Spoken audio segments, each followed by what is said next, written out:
नमस्कार viewers, Tisca classes के इस डिजिटल प्लेटफॉर्म पर आपका बहुत बहुत स्वागत है।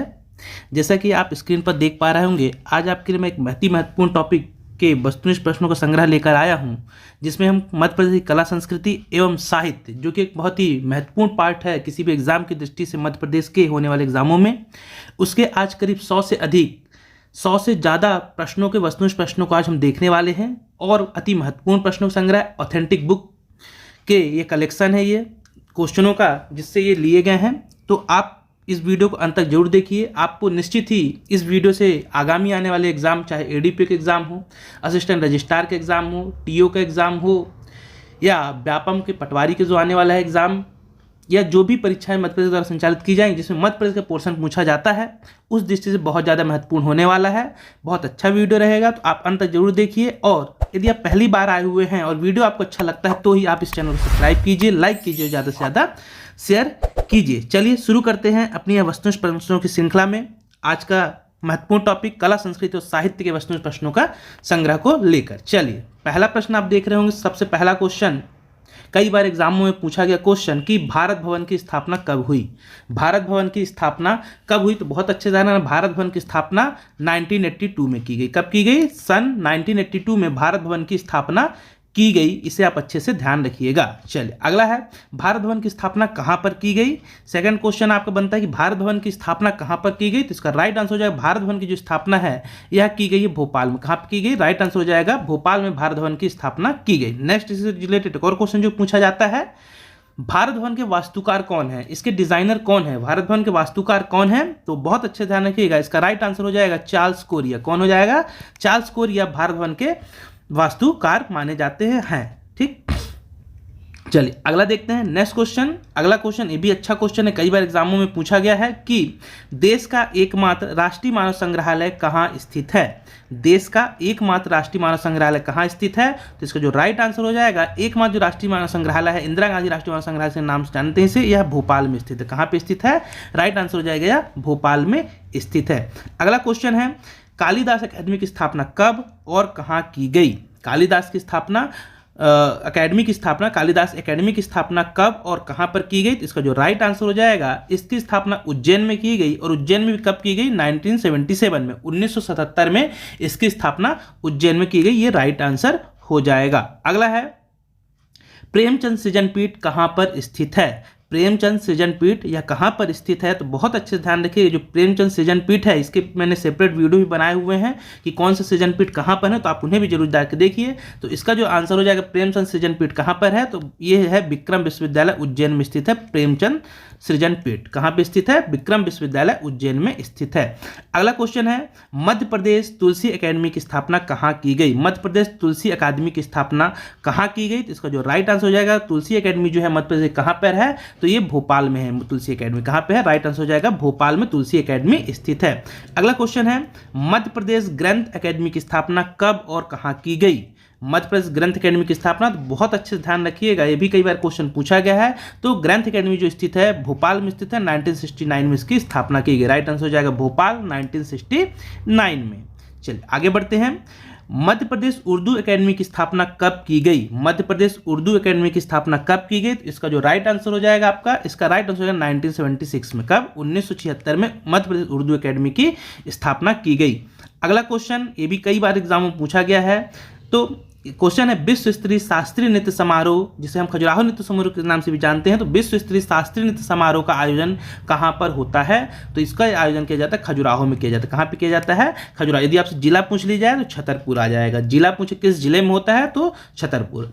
नेक्स्ट क्वेश्चन, हिंदी भाषा में गजेटियर प्रकाशित करने वाला देश का पहला राज्य कौन सा है। हिंदी भाषा में गजेटियर प्रकाशित करने वाला देश का पहला राज्य कौन सा है, तो इसका जो राइट आंसर हो जाएगा वह राज्य है मध्य प्रदेश। कौन सा है? राइट आंसर हो जाएगा मध्य प्रदेश। अगला क्वेश्चन है, मध्य प्रदेश कला परिषद की स्थापना कब की गई। मध्य प्रदेश कला परिषद जो है इसकी स्थापना कब की गई, तो बहुत अच्छे से ध्यान रखिएगा, इसकी स्थापना 1952 में की गई। मध्य प्रदेश कला परिषद की स्थापना कब की गई, तो आपको अच्छे से ध्यान रखना है, इसकी स्थापना 1952 राइट आंसर हो जाएगा। 1952 1952 में मध्य प्रदेश कला परिषद की स्थापना हुई। अगला है, दुष्यंत कुमार पांडुलिपि संग्रहालय कहाँ पर है? दुष्यंत कुमार पांडुलिपि जो संग्रहालय है यह कहाँ पर है? तो दुष्यंत कुमार पांडुलिपि संग्रहालय यह जो स्थित है, तो आपको अच्छे से ध्यान रखना है, यह भोपाल में स्थित है। कहाँ पे स्थित है? राइट आंसर हो जाएगा भोपाल में यह स्थित है। अगला क्वेश्चन है, सुभद्रा कुमारी चौहान सृजन पीठ कहाँ पर है? सुभद्रा कुमारी चौहान सृजन पीठ यह कहाँ पर स्थित है? तो ये सुभद्रा कुमारी चौहान सृजन पीठ है, यह जबलपुर में स्थित है। राइट आंसर हो जाएगा जबलपुर में सुभद्रा कुमारी चौहान सृजन पीठ स्थित है। आगे बढ़ते हैं। अगला क्वेश्चन है, ये भी कई बार एग्जाम में पूछा गया, महत्वपूर्ण क्वेश्चन है। क्वेश्चन है आपका कि आदिवासी कला संग्रहालय कहाँ स्थापित किया गया? तो इसका जो राइट आंसर हो जाएगा आदिवासी कला संग्रहालय यह स्थित है भोपाल में। कहाँ पर स्थित है? राइट आंसर हो जाएगा आदिवासी कला संग्रहालय यह भोपाल में स्थित है। चलिए आगे बढ़ते हैं। अगला क्वेश्चन है, ध्रुपद संगीत अकादमी की स्थापना कहाँ की गई? ध्रुपद संगीत अकादमी की स्थापना कहाँ पर की गई? तो इसका जो राइट आंसर हो जाएगा, इसका राइट आंसर हो जाएगा यह भी भोपाल में स्थित है। कहाँ पे स्थित है? भोपाल इसका राइट आंसर हो जाएगा। अगला है, भारत का सर्वश्रेष्ठ नाट्यगृहों में से एक रविंद्र भवन कहाँ पर स्थित है? भारत का सर्वश्रेष्ठ नाट्यगृहों, ऑडिटोरियम जिसे कहा जा सकते हैं हम, तो भारत का सर्वश्रेष्ठ नाट्यगृहों में से एक रविंद्र भवन ये कहाँ पर स्थित है? तो रविंद्र भवन स्थित है भोपाल में। कहाँ पर स्थित है? इसका भी राइट आंसर हो जाएगा भोपाल में यह स्थित है। अगला है, मध्य प्रदेश सिंधी अकेडमी की स्थापना कहाँ पर की गई? मध्य प्रदेश सिंधी अकेडमी ये भी कहाँ पर स्थित है? तो आपको बहुत अच्छे से ध्यान रखना है, जो सिंधी अकेडमी है यह भी मध्य प्रदेश के भोपाल में स्थित है। कहाँ पर स्थित है? इसका राइट आंसर हो जाएगा भोपाल में स्थित है। अगला क्वेश्चन है, लावनी, ना कि लावणी नहीं है, दो होते, एक लावनी होता है एक लावणी होता है, दोनों में कंफ्यूज नहीं होना। ये लावणी एक अलग है, ये लावनी है, ठीक है ना। मध्य प्रदेश में लावनी लोक गायन, मध्य प्रदेश में लावनी लोक गायन जो है यह कहाँ पर प्रचलित है, किस क्षेत्र में प्रचलित है? तो इसका जो राइट आंसर हो जाएगा, आपको ध्यान रखना है, यह निमाड़ क्षेत्र में। कहाँ पर प्रचलित है? तो निमाड़ क्षेत्र में यह प्रचलित है। अगला है, खेड़ी नामा पुरातात्विक स्थल कहाँ है? खेड़ी नामा जो पुरातात्विक स्थल है यह कहाँ पर स्थित है? तो आप बहुत अच्छे से ध्यान रखिए, जो खेड़ी नामा पुरातात्विक स्थल है यह अब नए सिरे से देखा जाए तो ऑप्शन पुराना हो गया, होशंगाबाद में आएगा इसका आंसर, लेकिन अब इसका नाम चूंकि बदल दिया गया है तो आप ध्यान रखिए, इसका आंसर अब नर्मदापुरम के ऑप्शन से आपको देखने को मिल सकता है। तो राइट आंसर हो जाएगा नर्मदापुरम, या पुराना नाम इसका होशंगाबाद था। अगला, कायथा पुरातात्विक स्थल कहाँ पर स्थित है? कायथा जो पुरातात्विक स्थल है यह कहाँ पर स्थित है? तो बहुत अच्छे ध्यान, कई बार एग्जाम में पूछा गया है। तो कायथा जो है यह उज्जैन में आता है। कहाँ पे आता है? राइट आंसर हो जाएगा उज्जैन में स्थित है कायथा पुरातात्विक स्थल। अगला है, शासकीय राज्य संग्रहालय स्टेट म्यूजियम कहाँ पर स्थित है? शासकीय राज्य संग्रहालय जो है यह कहाँ पर स्थित है? तो इसका जो राइट आंसर हो जाएगा, आपको बहुत अच्छे ध्यान, यह भी भोपाल में स्थित है। कहाँ पे? मध्य प्रदेश की राजधानी भोपाल में स्थित है शासकीय राज्य संग्रहालय स्टेट म्यूजियम। अगला क्वेश्चन है, माधवराव सप्रे पत्रकारिता संग्रहालय कहाँ पर है? माधवराव सप्रे जो पत्रकारिता संग्रहालय है यह कहाँ पर स्थित है? तो याद रखिए, जो माधवराव सप्रे पत्रकारिता संग्रहालय है यह कहाँ पर स्थित है? तो इसका जो राइट आंसर हो जाएगा, यह भी भोपाल में स्थित है। कहाँ पे है? राइट आंसर हो जाएगा भोपाल में यह स्थित है। चलिए आगे बढ़ते हैं। अगला क्वेश्चन है कि त्रिपुरी कलचुरियों की राजधानी, त्रिपुरी कलचुरी राजाओं की राजधानी थी, वर्तमान में यह कहाँ स्थित है? वर्तमान समय में कहाँ स्थित है? त्रिपुरी आता है जबलपुर में। कहाँ हो जाएगा? राइट आंसर हो जाएगा जबलपुर में। यह वीडियो आपके लिए बहुत ज़्यादा महत्वपूर्ण होगा, आप इसे अंत जरूर देखिए। बेहतरीन क्वेश्चन है, अच्छे क्वेश्चन है और ऑथेंटिक बुक से लिए गए क्वेश्चन है, तो आप इसे पूरा वीडियो अंत जरूर देखिए, मेरी रिक्वेस्ट है आपसे, जिससे आपको बहुत ज़्यादा लाभ मिलेगा। चलिए आगे देखते हैं। अगला क्वेश्चन, अवंतिका के नाम से कौन सा नगर जाना जाता है? तो अवंतिका किस नाम का किस जिले का प्राचीन नाम है? तो आप अवंतिका उज्जैन। किसे? राइट आंसर हो जाएगा उज्जैन। अगला क्वेश्चन है, सती प्रथा की जानकारी से संबंधित कौन सा अभिलेख है? सती प्रथा से संबंधित जो अभिलेख है उस अभिलेख का नाम क्या है? तो याद रखिए एरण। कौन सा है? बहुत ज़्यादा सागर से मिला था यह एरण अभिलेख, जो कि सती प्रथा के साक्ष्य से संबंधित है। चलिए आगे बढ़ते हैं। अगला क्वेश्चन है, मध्य प्रदेश की विधानसभा का नाम क्या है? मध्य प्रदेश की विधानसभा का नाम क्या है? इंदिरा गांधी भवन। राइट आंसर हो जाएगा इंदिरा गांधी भवन मध्य प्रदेश की विधानसभा का नाम है। अगला है, निम्न में से कौन मध्य प्रदेश से संबंधित नहीं है? निम्न में से जो चार आपको कवि दे रहे हैं, इनमें से कौन ऐसा है जो मध्य प्रदेश से संबंध नहीं रहा है? तो अच्छा क्वेश्चन है, भी ऐसे क्वेश्चन पूछे जाते हैं। तो कबीरदास, इसमें से कौन सा हो जाएगा? कबीरदास, जिनका संबंध मध्य प्रदेश से नहीं रहा है। अगला है, निम्न में से कौन से कवि भारतीय आत्मा के नाम से जाने जाते हैं? निम्न में से कौन से कवि हैं जो भारतीय आत्मा के नाम से जाने जाते हैं? तो ये बहुत ही कई बार क्वेश्चन पूछा गया, घिसा से पीटा क्वेश्चन है ये। तो भारतीय आत्मा के नाम से पंडित माखनलाल चतुर्वेदी। कौन जाने जाते हैं? तो पंडित माखनलाल चतुर्वेदी। अगला है, व्यंग्य विधा के शिरोमणि कवि कौन है? व्यंग्य विधा जो होती है, हास्य विधा एक तरह से ये व्यंग्य कटाक्ष करने वाली विधा, तो व्यंग्य विधा जो विधा होती है, शैली है कह लें, व्यंग्य शैली के शिरोमणि कवि कौन है? तो इसका जो राइट आंसर हो जाएगा, बहुत अच्छे से आप ध्यान रखना है आपको, इसका जो राइट आंसर हो जाएगा वह कवि है कौन? व्यंग्य विधा के दिए गए ऑप्शन में से तो व्यंग करने वाले जो कवि हैं हरिशंकर परसाई हो जाएगा। राइट आंसर कौन सा हो जाएगा? हरिशंकर परसाई इसका राइट आंसर हो जाएगा, जो कि व्यंग विधा के एक शिरोमणि कवि माने जाते हैं। अगला है, बालकृष्ण शर्मा नवीन का जन्म स्थल है। बालकृष्ण शर्मा नवीन है, उनके जन्म स्थली कहाँ पर है? तो बहुत अच्छे से आप ध्यान रखिए, उनका जन्म हुआ था शाहजहाँपुर में। कहाँ पे हुआ था? भायना शाहजहाँपुर में इनका जन्म हुआ था। अगला है, किस लोक कवि को कृषकों का वैज्ञानिक कहा जाता है? अच्छा क्वेश्चन, ठीक। ये ऐसा कहिए उपनाम जो रहते हैं सभी व्यक्तित्व के, उससे संबंधित क्वेश्चन। तो किस लोक कवि को कृषकों का वैज्ञानिक कहा जाता है? तो इसका जो राइट आंसर हो जाएगा, कृषकों का वैज्ञानिक बोला जाता है घाघ को। क्या हो जाएगा राइट आंसर? राइट आंसर हो जाएगा घाघ को कृषकों का वैज्ञानिक कहा जाता है। अगला है, विक्रमादित्य के राजदरबार में नवरत्न में से एक थे। जो विक्रमादित्य राजा थे उज्जैन के, इनके राजदरबार में नवरत्नों में से एक कौन थे? तो नवरत्नों में शामिल थे इनके कालिदास। कौन थे? कालिदास। इसका राइट आंसर हो जाएगा कालिदास। चलिए आगे बढ़ते हैं, 30 से ज़्यादा क्वेश्चन हो गए आपके। आगे चलिए देखते हैं और कौन महत्वपूर्ण से क्वेश्चन है आपके लिए। अगला है, वीणा का प्रकाशन कहाँ से होता है? वीणा का प्रकाशन कहाँ से होता है? मतलब पत्रिका है वीणा, इसका प्रकाशन कहाँ से किया जाता है? तो आपको ध्यान रखना है, जो वीणा पत्रिका है इसका प्रकाशन होता है इंदौर से। कहाँ से होता है? राइट आंसर हो जाएगा इंदौर से वीणा का प्रकाशन किया जाता है। अगला है, रसिक प्रिया किसका ग्रंथ है? देखो मैं कवियों के लिए इसी चैनल पे शॉर्ट वीडियो के रूप में बहुत से ट्रिक डली हुई हैं, जिनमें उनकी रचनाएं भी आप अच्छे से याद रख सकते हैं, तो आप उन्हें भी जरूर जाके देख लीजिएगा।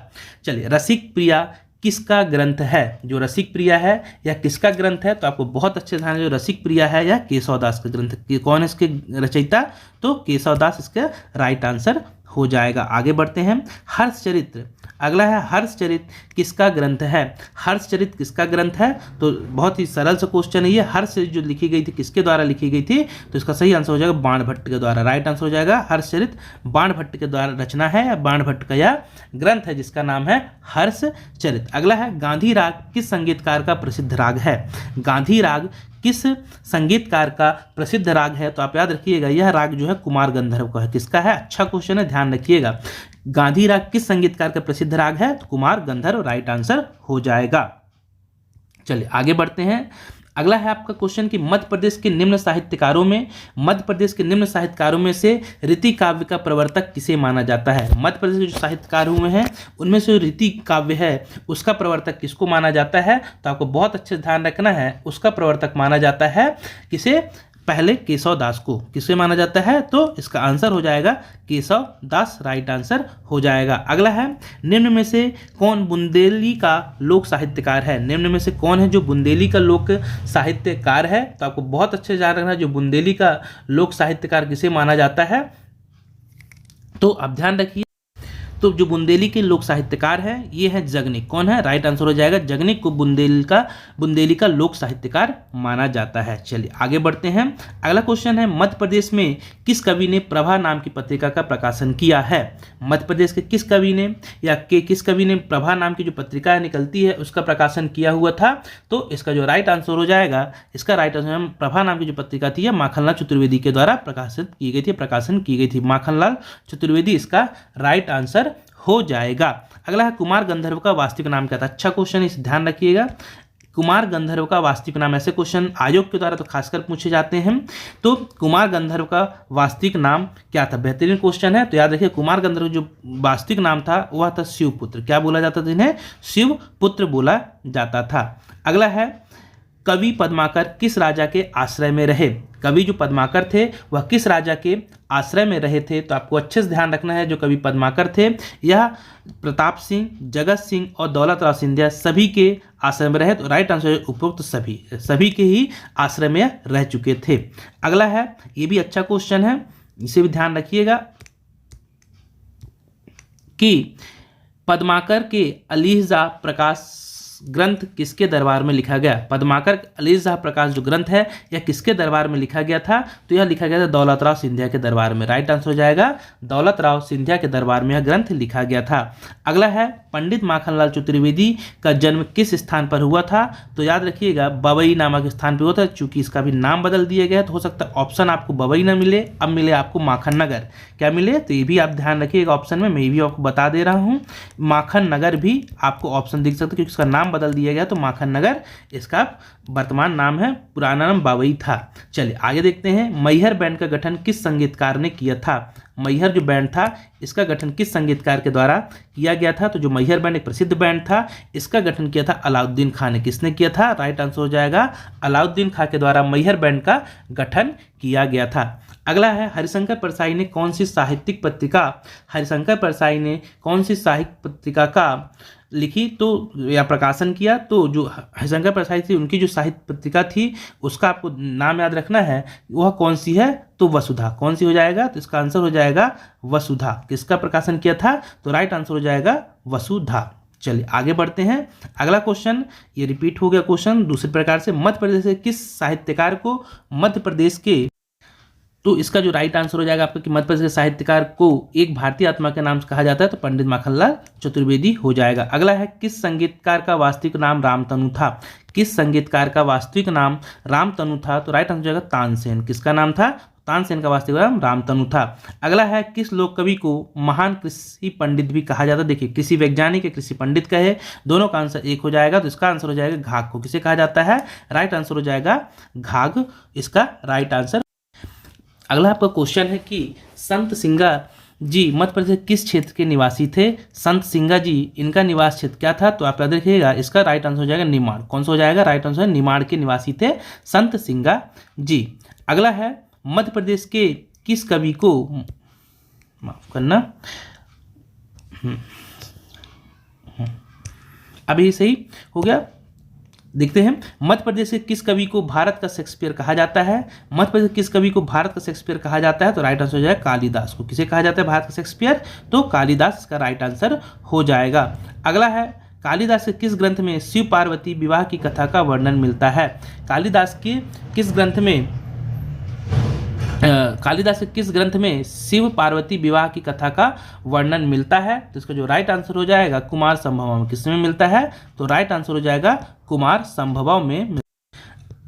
अगला क्वेश्चन है आपका, नेक्स्ट देखते हैं हम। जल बिहारी का मेला किस जिले में आयोजित किया जाता है? जल बिहारी का मेला किस जिले में आयोजित किया जाता है? राइट आंसर हो जाएगा छतरपुर में। कहाँ आयोजित किया जाता है जल बिहारी का मेला? तो यह मेला लगता है छतरपुर में। आगे बढ़ते हैं। अगला क्वेश्चन है भवानी प्रसाद मिश्र को विशेष ख्याति ख्याति इनकी किस रचना से मिली है? जो भवानी प्रसाद है उनको जो विशेष ख्याति मिली वह उनकी किस रचना से मिली? तो इसका जो राइट आंसर हो जाएगा गीत फरोश से मिली। कौन सा? राइट आंसर हो जाएगा गीत फरोश। अगला है सतकाय किसकी रचना है? सतकाय जो है यह किसकी रचना है? तो यह याद रखिए जो सतकाय है ये बहुत ज़्यादा पूछा भी जाता है। तीन ही शतक के रूप में तीन ही रचनाएं बहुत ज़्यादा चर्चित हैं, तो नीति शतक, वैराग्य शतक, इस टाइप से जो नाम है इनके। तो जो सतकाय शतक है यह किसकी रचना है? तो आप ध्यान रखिएगा यह रचना है भर्तृहरि की। किसकी रचना है? भर्तृहरि की यह रचना है। अगला है मध्य प्रदेश के किस स्थान पर दो बड़े मेलों का आयोजन होता है? मध्य प्रदेश से कौन कौन से स्थान है जहाँ पे बड़े मेलों का आयोजन होता है? तो आप ये ध्यान रखिएगा, अच्छा क्वेश्चन ये भी। तो यह स्थान आपको ध्यान रखना है पिपल्या खुर्द। कौन सा है? पिपल्या खुर्द, इसका राइट आंसर हो जाएगा। अगला है निम्न में से किस संगीतकार की मृत्यु दीपक राग गाने से हुई? निम्न में से इस संगीतकार की मृत्यु दीपक राग गाने से हुई? तो यार देखते हैं ऑप्शन कौन से हैं। तो जो दीपक राग मेन जो गायक थे वह कौन थे? तो इसका जो राइट आंसर हो जाएगा तानसेन। कौन से? तानसेन, इसका राइट आंसर हो जाएगा। अगला है व्याकरण के मान्य रचयिता किसे माना जाता है? व्याकरण के जो मान्य रचयिता हैं वह किसे कहा जाता है? तो आप ध्यान रखिएगा ये है कामता प्रसाद गुरु को। किसे कहा जाता है? कामता प्रसाद गुरु को माना जाता है। अगला है छत्रसाल दशक किसकी रचना है? तो छत्रसाल जो दशक रचना है यह भूषण की रचना है। अच्छे से ध्यान रखिएगा किसकी रचना है? तो यह भूषण की रचना है। अगला है जटाशंकर किसका उपनाम है? भी अच्छा क्वेश्चन, इसे ध्यान रखिएगा। तो जटाशंकर यह किसका उपनाम है? तो याद रखिएगा जो जटाशंकर है यह उपनाम था भूषण का। किसका था? राइट आंसर हो जाएगा भूषण का। अगला है बिखरे मोती किसकी कृति है? बहुत ज़्यादा सरल क्वेश्चन, अच्छा क्वेश्चन है ये। बिखरे मोती किसकी रचना है? तो एक याद रखिएगा, सुभद्रा कुमारी चौहान। किसकी रचना है? सुभद्रा कुमारी चौहान की यह रचना है। अगला है, निम्न में से भभूति की रचना कौन सी है? जो भभूति हैं उनकी रचना निम्न में से कौन सी है? तो आप बहुत अच्छे ध्यान रखिएगा, महावीर चरित, मालती माधव, उत्तर राम से सभी रचना किसकी है? भवभूति की है। आंसर हो जाएगा उपरोक्त सभी। अगला है, मध्य प्रदेश के किस संगीतकार ने फिल्म बैजू बावरा में संगीत दिया था? मध्य प्रदेश कौन से संगीतकार थे जिन्होंने फिल्म जो बैजू बावरा थी उसमें संगीत दिया हुआ था? तो इसका जो राइट आंसर हो जाएगा वो थे आमिर अली खां। क्या हो जाएगा राइट आंसर?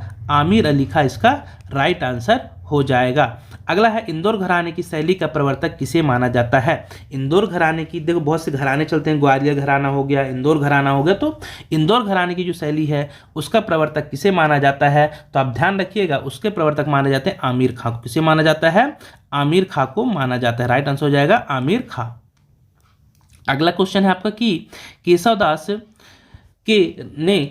ने रसिक प्रिया नामक ग्रंथ किसकी प्रेरणा से लिखा? जो केशवदास थे उन्होंने जो रसिक प्रिया ग्रंथ लिखने के लिए उनको प्रेरणा किससे मिली? ये भी अच्छा क्वेश्चन है, तो आप याद रखिएगा यह प्रेरणा उन्हें मिली राम प्रवीण से। किससे मिली? आंसर हो जाएगा राम प्रवीण से। राम प्रवीण इसका राइट आंसर हो जाएगा। चलिए आगे बढ़ते हैं। अगला क्वेश्चन है, संत सिंगा जी किसके समकालीन माने जाते हैं? संत जो सिंगा जी हैं या किसके समकालीन माने जाते हैं? तो ये कबीर के समकालीन माने जाते हैं। किसके समकालीन? तो कबीर के समकालीन माने जाते हैं। अगला क्वेश्चन है, शकुंतलम किसने लिखा? शकुंतलम जो रचना है यह किसने लिखी? तो याद रखिएगा इसका जो आंसर हो जाएगा शकुंतलम कालिदास की बहुत ज़्यादा प्रसिद्ध रचना है, अभिज्ञान शकुंतलम। अगला है, घड़ल्ला पर्व कहाँ मनाया जाता है? अच्छा क्वेश्चन, ध्यान रखिएगा, घड़ल्ला पर्व कहाँ मनाया जाता है? तो याद रखिएगा जो घड़ल्ला पर्व है यह मनाया जाता है मालवा में। कहाँ मनाया जाता है? मालवा क्षेत्र में मनाया जाता है घड़ल्ला पर्व। इसे आप अच्छे से ध्यान रखिएगा। चलिए आगे बढ़ते हैं। अगला क्वेश्चन है आपका, मध्य प्रदेश के किस जिले में ब्रज भाषा बोली जाती है? मध्य प्रदेश के किस जिले में ब्रज भाषा बोली जाती है? तो इसका जो राइट आंसर हो जाएगा, सरल क्वेश्चन है, तो भिंड। किस जिले में? जिला पूछ रहा है तो भिंड वाले जिले में ब्रज भाषा बोली जाती है, प्रभाव मिलता है। अगला है, पिथौरा भित्तिचित्री में मुख्यतः किसका चित्रांकन होता है? पिथौरा जो भित्तिचित्री होती है, चित्र होते हैं, उसमें मुख्यतः किसका चित्रांकन किया जाता है होता है? तो याद रखिएगा जो पिथौरा में, इसमें आपको जो चित्रकारी मिलती है, आपने देखा भी होगा कई बार दीवारों में चित्रकारी की जाती है। तो इसका जो राइट आंसर हो जाएगा, इसका जो राइट आंसर है आपका, इसमें घोड़ों का, किसका? घोड़ों का चित्रांकन किया जाता है। राइट आंसर हो जाएगा घोड़ों का। अगला क्वेश्चन है, मध्य प्रदेश के बघेलखंडी भाषा किस जिले में नहीं बोली जाती है? अच्छे ध्यान रखिएगा, नहीं बोली जाती है। मध्य प्रदेश के किस जिले में जो बघेलखंडी भाषा नहीं बोली जाती है? तो इसका जो राइट आंसर हो जाएगा यह बालाघाट में। कहाँ नहीं बोली जाती है? तो बालाघाट में नहीं बोली जाती है। अगला है, गुलाबी उर्दू का ख्याति नाम रचनाकार कौन है? जो गुलाबी उर्दू है इसके रचनाकार कौन है? तो आप याद रखिए जो गुलाबी उर्दू है इसके रचनाकार हैं मुल्ला रामूजी। मुल्ला रामूजी इसके रचनाकार हैं। अगला है, मध्य प्रदेश की रीवा के नरेश द्वारा आनंद रघुनंदन रचना ख्याति प्राप्त है। तो यह क्या है, किस लिए जाना जाता है आनंद रघुनंदन? अच्छा क्वेश्चन, ये भी ध्यान रखिएगा, ये भी अच्छा क्वेश्चन है। तो याद रखिए जो मध्य प्रदेश के नरेश थे उनके द्वारा आनंद रघुनंदन रचना की गई थी, वह किस रूप से जानी जाती है? तो इसका जो राइट आंसर हो जाएगा पहले नाटक के रूप में जाना जाता है। इसे किसके रूप में जाना जाता है? तो पहले नाटक के रूप में से जाना जाता है आनंद रघुनंदन। अगला है, आदिवासी चित्रकार पेमा फाल्या किस चित्र के श्रेष्ठ चित्रकार माने जाते हैं? जो आदिवासी चित्रकार जो पेमा फाल्या है वह किस चित्र के चित्रकार माने जाते हैं? तो इसका जो राइट आंसर हो जाएगा पिथौरा चित्रकारी। कभी आया, ऊपर आया पिथौरा चित्रकारी, तो उसी के चित्रकार थे प्रसिद्ध पेमा फाल्या। अगला है, मध्य प्रदेश साहित्य परिषद की स्थापना कब हुई? मध्य प्रदेश साहित्य परिषद है इसकी स्थापना कब की गई? तो आपको बहुत अच्छे से ध्यान रखना है, इसकी स्थापना 1954 में की गई। कला परिषद 52 में, साहित्य परिषद 1954 में। अगला, निम्न में से कौन सा संविधान निर्माती परिषद का सदस्य रहा है?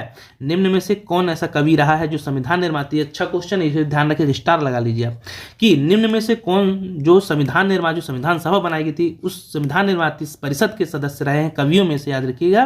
तो इसका जो सही आंसर हो जाएगा इसका है बालकृष्ण शर्मा नवीन। क्या? बालकृष्ण शर्मा नवीन इसका राइट आंसर हो जाएगा। अगला है, कालिदास समारोह का आयोजन कहां पर किया जाता है? तो कालिदास समारोह उज्जैन में आयोजित होता है। अगला क्वेश्चन है, मध्य प्रदेश में सिंहस्थ मेला का आयोजन कहाँ किया जाता है? मध्य प्रदेश सिंहस्थ मेला, तो ये भी सरल क्वेश्चन है, उज्जैन में लगता है, क्षिप्रा नदी के तट पर लगता है। अगला है, अमजद अली खां क्यों प्रसिद्ध हैं? अमजद अली खां क्यों प्रसिद्ध है? तो इसका जो सही आंसर हो जाएगा, अमजद अली की प्रसिद्धि का कारण है सरोद वादन के। किसके लिए प्रसिद्ध है? सरोद वादन के लिए प्रसिद्ध है अमजद अली खां। चलिए आगे बढ़ते हैं। अगला क्वेश्चन है आपका, मध्य प्रदेश के निम्न समारोह व उनके स्थान में असम्मिलित जो है असंबद्ध को बताइए। जिसका संबद्ध नहीं है, ऐसे ऑड वाले को आपको बताना है। ओरछा उत्सव कहाँ मनाया जाता है? तो याद रखिएगा, ओरछा उत्सव अब इसमें चूंकि अब नया जिला बन गया है ना, तो निवाड़ी में चला गया है ओरछा उत्सव। तो इसका जो सही आंसर हो जाएगा, दिए गए ऑप्शन से हम बात करें वैसे तो ये भी गलत हो जाएगा, लेकिन जो सही आंसर है इसका आंसर कौन सा हो जाएगा कि माखनलाल जो समारोह है यह होशंगाबाद में नहीं होता है। इसका राइट आंसर हो जाएगा ये। ठीक, चूंकि अब ये भी चेंज हो जाएगा, ये ओरछा उत्सव जो है ये अभी निवाड़ी में चला गया है। ठीक है ना, निवाड़ी जिले में आ जाएगा वैसे तो आप ये दोनों ऑप्शन देख लीजिएगा, है ना। चलिए आगे देखते हैं, बधाई नृत्य किस क्षेत्र का नृत्य है? जो बधाई नृत्य है यह किस क्षेत्र का नृत्य है? तो राइट आंसर हो जाएगा बधाई नृत्य मालवा का है। किस क्षेत्र का है? तो राइट आंसर हो जाएगा बधाई नृत्य जो है यह मालवा का लोक नृत्य है, मालवा का नृत्य है। कौन सा? बधाई। चलिए आगे बढ़ते हैं। अगला क्वेश्चन, चल गलत बता दिए क्या मैंने, माफ करना, क्या बोले? बधाई नृत्य किस क्षेत्र का नृत्य है? सुधारिएगा इसे आप जल्दी। बधाई नृत्य किस क्षेत्र का नृत्य है? तो इसका जो राइट आंसर हो जाएगा ये बघेलखंड का है। ठीक ना, सुधारिएगा, उससे गलती हो गई, बघेलखंड का यह नृत्य है। अगला है, विष्णु चिंचालकर कौन थे? विष्णु चिंचालकर जी कौन थे? तो इसका जो राइट आंसर हो जाएगा विष्णु चिंचालकर यह चित्रकार थे। क्या थे? इसका आंसर हो जाएगा चित्रकार थे। अगला है, बघेलखंड में कौन सा गायन प्रचलित है? जो बघेलखंड है उसमें सबसे ज़्यादा कौन सा गायन प्रचलित है? तो याद रखिएगा बघेलखंड में जो प्रचलित गायन है बिरहा, विदेशिया और बसदेवा, ये सभी बघेलखंड के प्रचलित गायन है। तो उपरोक्त सभी इसका राइट आंसर हो जाएगा। अगला है, बघेलखंड का पारंपरिक लोकनाट्य कौन सा है? बघेलखंड है उसका जो पारंपरिक लोकनाट्य कौन सा है? तो अच्छा क्वेश्चन है, इसे भी ध्यान रखिएगा। छाहुर बोला जाता है, जो वहाँ का पारंपरिक लोकनाट्य है जो बघेलखंड में किया जाता है उसे छाहुर बोला जाता है, जबकि माच मालवा में होता है, काठी निवाण में होता है ना। चलिए आगे है, अगला क्वेश्चन आपका, दुर्लभ वाद विनोद समारोह मध्य प्रदेश में कहाँ आयोजित किया जाता है? मतलब एक तरह से अनोखा यह वाद विनोद समारोह है जो कि कहाँ पर आयोजित किया जाता है? दुर्लभ वाद विनोद समारोह मध्य प्रदेश में कहाँ पर आयोजित होता है? तो इसका जो राइट आंसर हो जाएगा, इसका आपको ध्यान रखना है, इसका सही आंसर है भोपाल में। कहाँ पर आयोजित किया जाता है? भोपाल में आयोजित किया जाता है। अगला है, लारू काल किसका मुख्य पर्व है? लारू काल किसका मुख्य पर्व है? तो इसका जो राइट आंसर हो जाएगा यह गोंडों का। किसका? गोंड जनजाति का मुख्य पर्व है लारू काल। अगला क्वेश्चन है, निम्न में से असत्य को छांटिए। निम्न में से असत्य को छांटिए। तो दिए गए ऑप्शन देखते हैं कौन सा असत्य है। मैं डायरेक्ट इसको बता दे रहा हूं आपको। इसका जो सही आंसर हो जाएगा यह हो जाएगा लावनी। ये बघेलखंड में नहीं होता। हमने देखा था ऊपर लावनी कहाँ पे था हमने देखा, तो लावनी बघेलखंड का नहीं है, ये असत्य हो जाएगा, बाकी सभी सुमेलित हैं।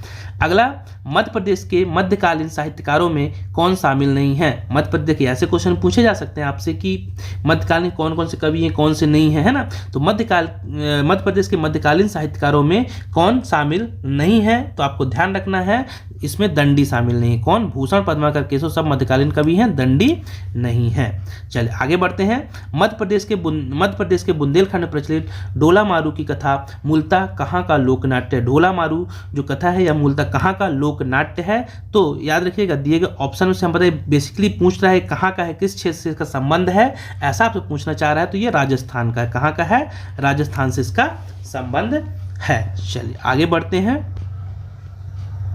अगला है क्वेश्चन आपका कि मध्य प्रदेश के बघेलखंड में प्रचलित सोहर गीत कब गाया जाता है? मध्य प्रदेश का जो बघेलखंड क्षेत्र है उस एरिया में एक सोहर गीत होता है, यह कब गाया जाता है? तो या जो बघेलखंड क्षेत्र के लोग होंगे तो बिल्कुल सही कर देंगे, इसको बहुत ज़्यादा चर्चित रहता है यह सोहर गीत वहाँ का।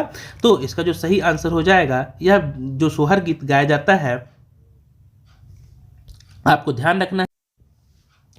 तो इसका जो सही आंसर हो जाएगा, इसका राइट आंसर आपको ध्यान रखना है, ये पुत्र के जन्म के समय। कब गाया जाता है सोहर गीत? तो यह पुत्र के जन्म के समय गाया जाता है। अगला है आपका क्वेश्चन चौगड़िया फाग जो बुंदेलखंड में गाया जाता है उसके जनक कौन माने जाते हैं? चौगड़िया जो फाग होता है या जो बुंदेलखंड में है तो इसके जो जनक हैं या कौन माने जाते हैं? तो याद रखिए इसके जनक संत ईश्वरी को माना जाता है। किसे माना जाता है? संत ईश्वरी को माना जाता है।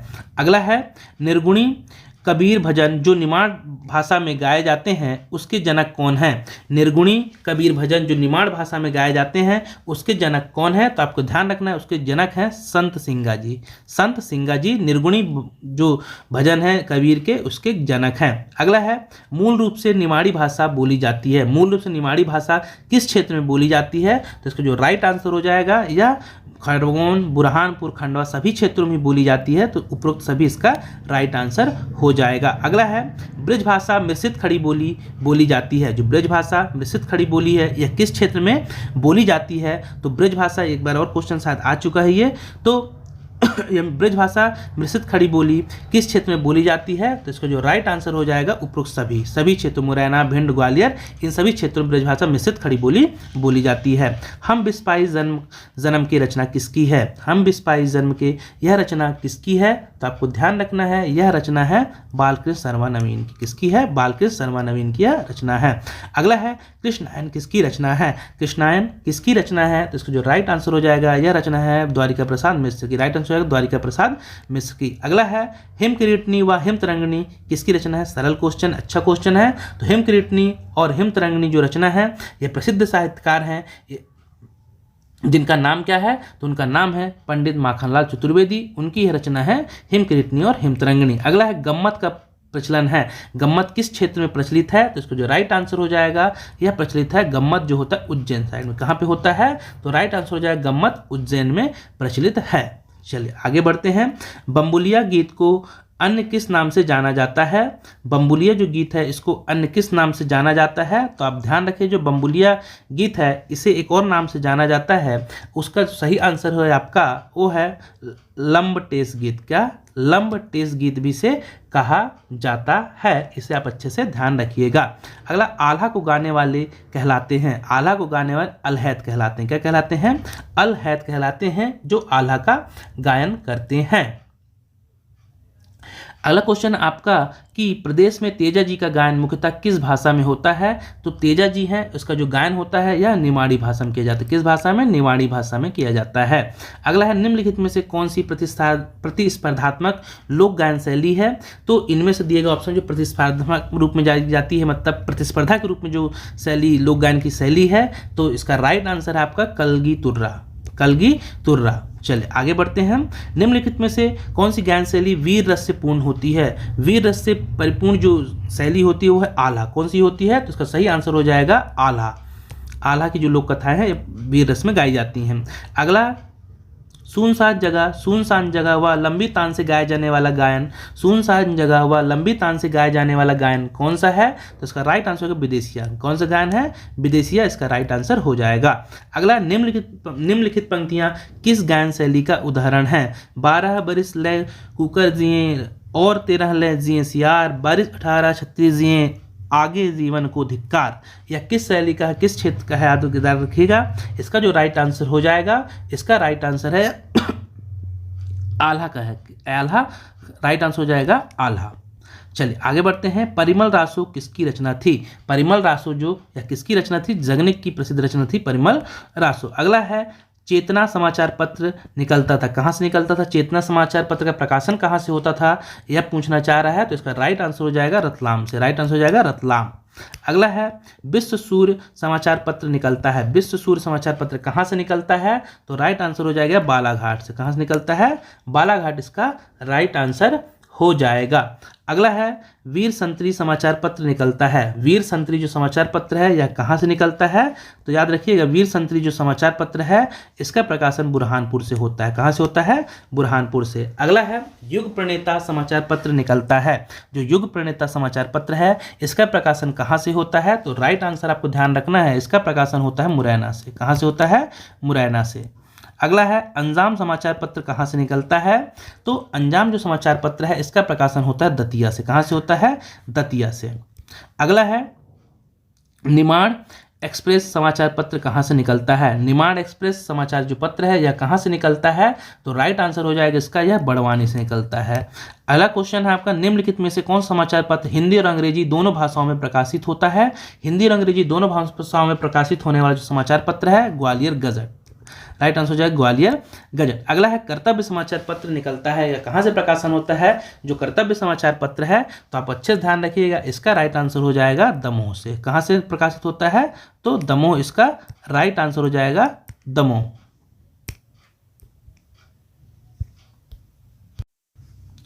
कर्तव्य समाचार पत्र कहाँ से प्रकाशित होता है? तो इसका जो सही आंसर हो जाएगा यह दमोह से प्रकाशित होता है। राइट आंसर हो जाएगा दमोह से प्रकाशित होता है। राइट आंसर हो जाएगा इसका दमोह। आगे बढ़ते हैं, अगला क्वेश्चन है, ओरछा टाइम समाचार पत्र कहाँ से निकलता है? ओरछा टाइम जो समाचार पत्र है इसका प्रकाशन कहाँ से होता है? तो राइट आंसर हो जाएगा, ओरछा समाचार पत्र का जो प्रकाशन किया जाता है टीकमगढ़ से। कहाँ से किया जाता है? राइट आंसर हो जाएगा टीकमगढ़ से इसका प्रकाशन किया जाता है। अगला है, मध्य प्रदेश का प्रसार की संख्या की दृष्टि से सबसे बड़ा अखबार कौन सा है? तो यह है दैनिक भास्कर। कौन सा है? राइट आंसर हो जाएगा दैनिक भास्कर। अगला है, निम्नलिखित में से बेमेल को बताइए कौन सा जो सुमेलित नहीं है? तो इसका जो सही आंसर हो जाएगा, आपको ध्यान रखना है, यह वीर संतरी, यह सुमेलित नहीं है। वीर संतरी जो कि मौलाना अबुल कलाम आज़ाद का नहीं है। चलिए आगे बढ़ते हैं। अगला है, कल्पना नामक पत्रिका, मासिक पत्रिका का संपादन किसने किया हुआ था? जो कल्पना नामक मासिक पत्रिका थी, इसका जो प्रकाशन संपादन कहें, संपादन किसने किया था? तो इसका जो राइट आंसर हो जाएगा, आपको बहुत अच्छे ध्यान रखना है, यह किया हुआ था किसने? भवानी प्रसाद मिश्र ने। राइट आंसर हो जाएगा भवानी प्रसाद मिश्र ने।